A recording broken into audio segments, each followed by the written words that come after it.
यूसीएनआई trust church की जमीनों की देखरेख करता है, लेकिन कुछ लोगों द्वारा मेथोडिस्ट चर्च की जमीन अधिक लाभ अर्जित करने के उद्देश्य से कुछ बिल्डरों को बेची जा रही है। यह आरोप the United church of northern India trust association द्वारा एक पत्रकार वार्ता में लगाया गया है, जहां उन्होंने बताया कि जिस चर्च को अधिक लाभ कमाने के लिए बेचा जा रहा है वह चर्च आजादी से पहले चर्च ऑफ इंग्लैंड के नाम से जाना जाता था, लेकिन वर्तमान समय में इस चर्च को सभी चर्च ऑफ इंडिया के नाम से जानते हैं। वहीं इस चर्च की जमीन की देखरेख यूसीएनआई ट्रस्ट करता है। ट्रस्ट एसोसिएशन के सदस्यों का कहना है कि पूर्व में बिशप पीसी इसी मामले में गिरफ्तार हुआ था और ऐसे ही मामले वर्तमान समय से भी सामने आ रहे हैं, जहां अधिक लाभ कमाने के चक्कर में ट्रस्ट की यह जमीनें कुछ बिल्डरों को बेची जा रही है, जिसके संबंध में इस पत्रकार वार्ता का आयोजन किया गया है। ये क्या है, मिशनरी की ज़मीनें हैं जो अंग्रेज़ों ने इंडिया में छोड़ के गए थे और चर्च ऑफ इंग्लैंड हुआ करता था पहले।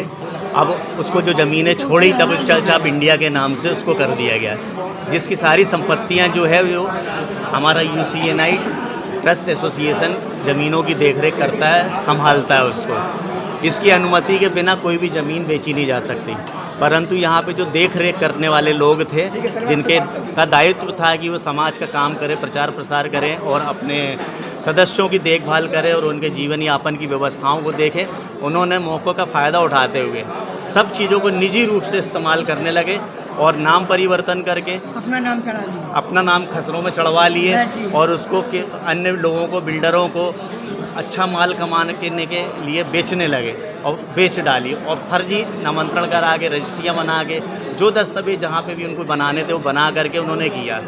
आपने देखा होगा पिछले समय में पीसी सिंह इसी मुद्दे को लेकर 4 महीने जेल में रहे और सारा परिवर्तन करने के बाद उन्होंने कि आज हाल क्या हुआ। अब ये इसी तरीके की दूसरी संस्था है, मेथोडिस्ट संस्था, इनके जो मेन करता धरता है सब लोग हैं, इन्होंने ज़मीनों को बेच लिया है। इनके पर 2-3 FIR ईओडब्ल्यू ने पहले कर दी है।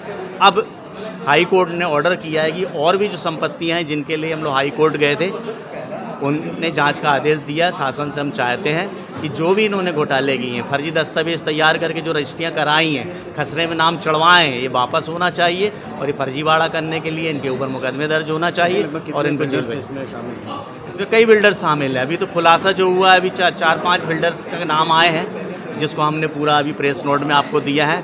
उसमें कई वकील लोग भी हैं, कई लोगों का है इसमें अभी, और जब जाँचें होंगी तो और भी खुलासे होंगे। पत्रकार वार्ता इसलिए करी है कि जो माननीय उच्च न्यायालय का आदेश है वो सबको मालूम होना चाहिए कि माननीय न्यायालय ने इस प्रकरण में क्या आदेश दिया और उस तारतम्य में सरकारी जो तंत्र है उसको भी मालूम होना चाहिए कि राज्य शासन ये माननीय हाईकोर्ट ने ये जांच के ऑर्डर देके इस पर कार्रवाई करने का आदेश दिया है।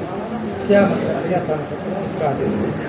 ये जो अवैध बिक्री हुई है, राज्य शासन के जो आदेशों की अवहेलना हुई है उसके तहत इसकी जांच की जाए और जो जो इसमें दोषी पाया जाता है उन सबों के खिलाफ में कार्रवाई की जाए। किस चीज़ की जांच चाहते हैं? इसमें जो चीफ सेक्रेटरी का ऑर्डर है कि ये प्रॉपर्टी चर्च के सदस्यों के सिवाय किसी अन्य को नहीं बेची जाएगी, उसके बाद भी चर्च के पदाधिकारियों ने बिल्डरों को ये ज़मीनें बेच दी और इस प्रकरण में इसको बेचने में और जो शेल्टर चार्ज जमा नहीं किया गया, शेल्टर चार्ज जमा कराए बगैर कोई भी प्रॉपर्टी रिलीज़ नहीं हो सकती, ये भी कानून है।